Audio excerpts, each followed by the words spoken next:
Hey guys, Dante here, and welcome back to QuickViz, where I show you how to make a prop or a costume work in a short amount of time. So today I want to introduce you to a friend of mine. His name is Bob. Okay, come here. Alright, so this is Bob. Say hi, Bob. Brains. Bob's a nice guy. Bob's a zombie. He's a zombie, and he has no brain. It's okay, Bob, it's okay. Brains. So today I'm going to show you how to make a brain. Because everyone needs one. I need one. And Bob as heck sure needs one as well. Brains. Yes, I know. So we're going to jump into it. I want to apologize in advance because a lot of this was shot ahead of time. So it's pretty much me doing a voiceover. So if it seems a bit disconnected, I do apologize. Brains. Nobody asked you, Bob. Anyway, let's get to it because I think he really needs this. Shall we? So as with any project, you want to first go ahead and find your reference. In this case, I found a 3D model brain online. Now Bob's brain is going to be cylindrical. It's going to be a different shape. But with this, I can at least make sure I get the right texture of wiggly tissue folded in on top of itself. For the inner shell of Bob's brain, I just took some EVA foam and I glued the whole thing together in a kind of Coca-Cola shape with some hot glue. I made sure to leave the texture on the outside because I want the foam to adhere to it as good as possible. And then I went and just cut these round tops and put some hot glue and popped them right in. So this way it's nice and hollow, nice and light, and I'm using this expandable expandable foam to do the entire pattern. This is going to be our working material as opposed to latex. Now what you're seeing here is the first attempt making the brain. This one ended up on the waist side afterwards.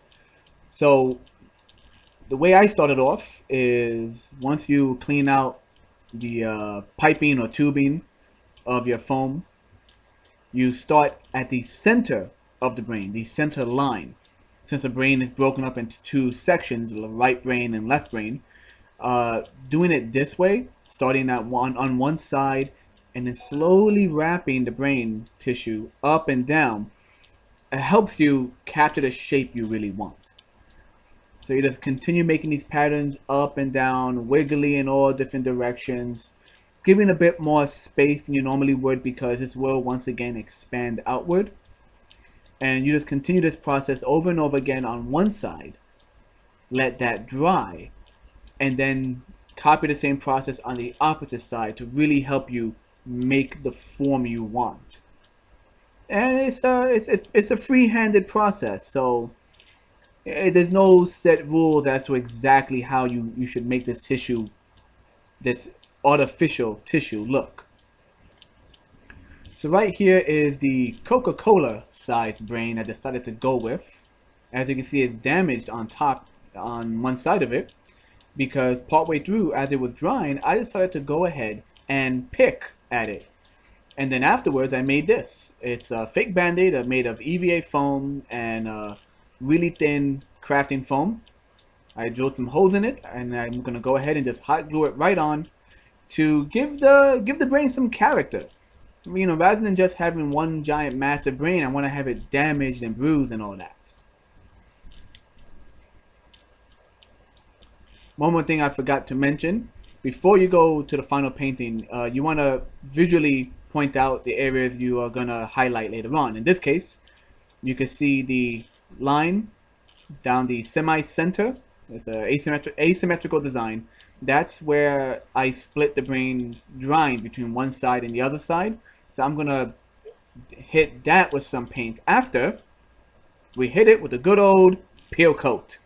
A peel coat will allow me to use different mediums on this foam without risking them eating away at the foam like some spray paint does. Of course, you take it outside, you do a few coats on one side, let it dry, do a few coats on the opposite side, and then hit it with a primer color of your choice. My choice is this white primer and paint mix, which will make the whole coloring process later on a lot easier rather than working with a darker tone first. For the coloring, I decided to use my airbrush. Give it all a nice pink, fleshy coat first. I basically mixed beige, red, and white until I got just the color tone I wanted. I'm not looking for realism, I'm looking more for a kind of cartoony, standout color. Alright, so once you let the paint dry, you would then hit it with a sealer of your type. I use matte finish because I don't want it to be shiny. I want it to actually have a matte finish to go hand in hand with Bob's natural dull skin, or in this case the felt. But you could always hit it also with a gloss finish or even a decoupage or Mod Podge to give it a glossy look for much more organic feel. And the finished product was this guy. Pretty cool, right? Let's get a little closer and take a look. So once I gave it the full coat of this pinkish beige color, I then went back in with some deeper red, still pinkish in color. I didn't want it to look too bloody.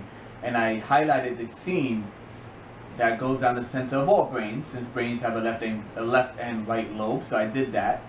And also to pick out some detail, I sprayed in certain cracks, not every crack, but certain little crevices to show the color difference. Now, since this is an asymmetrical project, one side ends up expanding more than the other just because things get in the way. Sometimes the nozzle on the expanding foam gets clogged, sometimes one area airs out more than another. There's different reasons. But I took that into account, and any area that kind of bulged out too much for my liking, I hit with patches of blue to give it this swollen, bruised look. Speaking of which, as I said in the video earlier, I also pecked out part of it as it was drying, and I just hot glued this band-aid right in there. Both airbrushed and hand painted airbrush paint right on it. And once again, hit it with a matte spray because I want it to be a flat color. But you go, a flat non-gloss. But you can always hit it with a gloss to give it that gooey look, slimy if you want it to.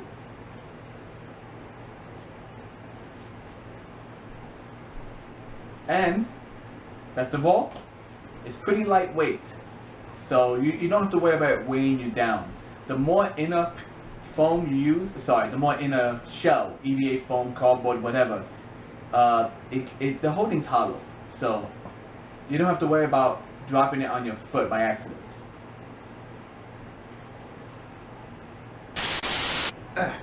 Okay, so now we have Bob back with us.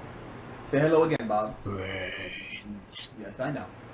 And we're gonna take our brain, though slightly damaged, still a good brain, and we're gonna pop this sucker right in there. Come on, come on. There we go.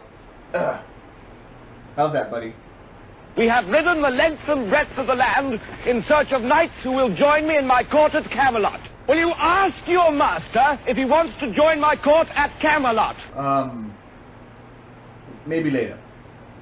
Anyway, yeah. That's how you make a quick and cheap brain. No need for heavy latex, no need for spending too much money. The expanding foam itself you could probably get for really cheap, maybe $10 in any hardware store. You can use any base, once again, EVA foam or just cardboard. In fact, you can take the same process, you can wrap an actor's waistline in, let's say, Reynolds wrap. Clear Reynolds wrap.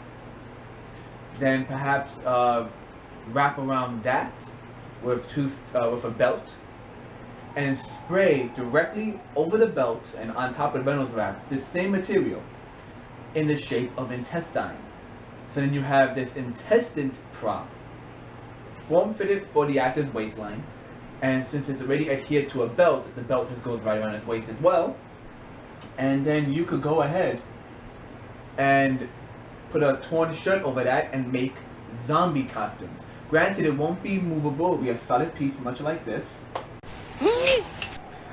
but you can easily do organs, brain tissue on a smaller scale, as a small chunk of brain, and you can just put that into the hairline of your actor or actress, and go crazy with it. It's not a precise art. Expanding foam is, loose. It's loose. You draw it, it just expands the way it wishes, unless it really is in a mold. I guarantee you, this stuff will not work in a mold. It needs to air dry. So it is pretty much you very carefully drawing the pattern you want. But yeah, in the end, I think it's a pretty good success, and you can do a brain of any shape you want.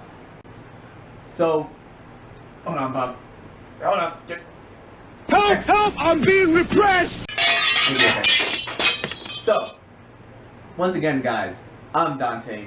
Like, favorite, subscribe, share, all that good stuff, and I'll see you in the future. Later.